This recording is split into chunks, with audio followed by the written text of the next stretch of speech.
The pain phenomenon. So pain. What is it? Pain is an upsetting sensory and emotional experience caused by actual or perceived tissue damage. It helps protect us from the dangerous world around us and ourselves. What causes the perception of pain though? With the feeling of pain, the sharp stabbing pain of a knife, the ache of a workout, it's all caused by your nociceptors. Nociceptors are tissue damage sensing nerve cells that can detect mechanical, chemical, or even thermal threats. They then fire off and send signals to the spinal cord, which then sends signals to the brain. This may sound like a long process, but really it's instantaneous. Test it out. Put your finger on a hot stove and see how quickly you react to the pain of burning. I'm kidding, don't do that. This whole process is called nociception, the physical recognition of pain. There's another part though, the conscious recognition of pain, actually feeling the pain, recognizing it. Neurons and glia cells do all the pain processing and decide whether or not the body needs to do something about it, protect ourselves. They give us the feeling of an ouch and decide what to pay attention to. The thalamus network is also related to our emotions, which explains why you might feel sad when you get hurt, or angry, or disappointed, or happy, it just kind of depends on the situation. And because pain usually comes with really not so good consequences, the pain signal activates the thalamus network right away. This process doesn't stop here though. Just as we need to recognize the pain, we also gotta deal with it. Typically would think about putting a band-aid on your cut or chugging some Advil, but your own body releases endorphins and enkephalins, chemicals that aid in the reduction of pain. Everyone has the same pain system, but then how come I feel different pain than you?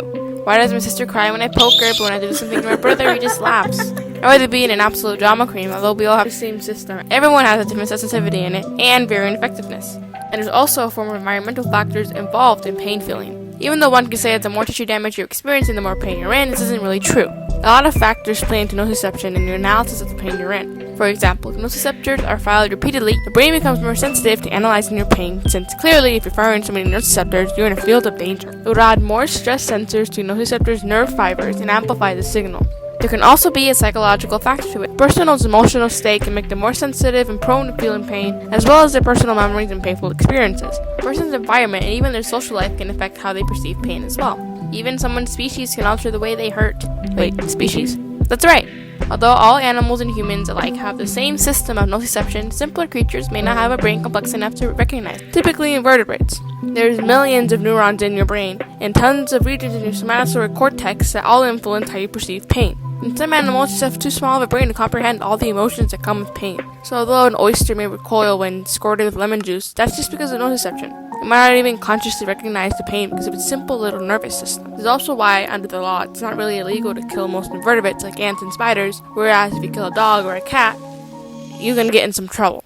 Since we have yet to gain the ability to read minds, we still boil crabs and lobster alive because we sort of assume they can't feel it. Yeah, that sounds kind of bad ethically speaking, but I do gotta admit, lobster's my favorite food. Speaking about how animals don't consciously perceive pain, how do we get rid of our own? I mentioned endorphins and enkephalins earlier, but how do pills in modern medicine work? Over-the-counter painkillers work in various ways. For example, aspirin enters the pain site and then just breaks off, leaving part of itself there, blocking the pain channel. Ibuprofen also enters the pain site, but doesn't really break off. It merely stays there and messes around with the site's organic chemistry until the pain just kind of leaves. I should also mention that although these painkillers can help alleviate pain, it doesn't always work for everyone. They don't always know what to do all the time either.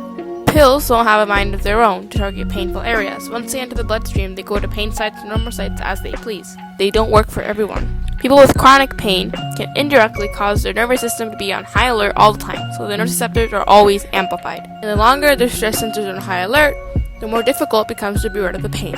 Chronic pain is a vicious cycle of time and amplification, which leads to people using other methods of pain relief. Stronger pain relievers, the ones that usually need a prescription, aid in increasing the body's natural coping system of releasing endorphins and enkephalins. Scientists are even testing new ways of aiding those with chronic pain and those who can't even experience pain. Though that might sound really fun, it's not really, because then if you can't experience pain, you can't protect yourself from the dangers of the world. Researchers have been experimenting with gene therapy methods to map brain pathways and even disable certain circuits in the brain to remove pain for those with chronic pain.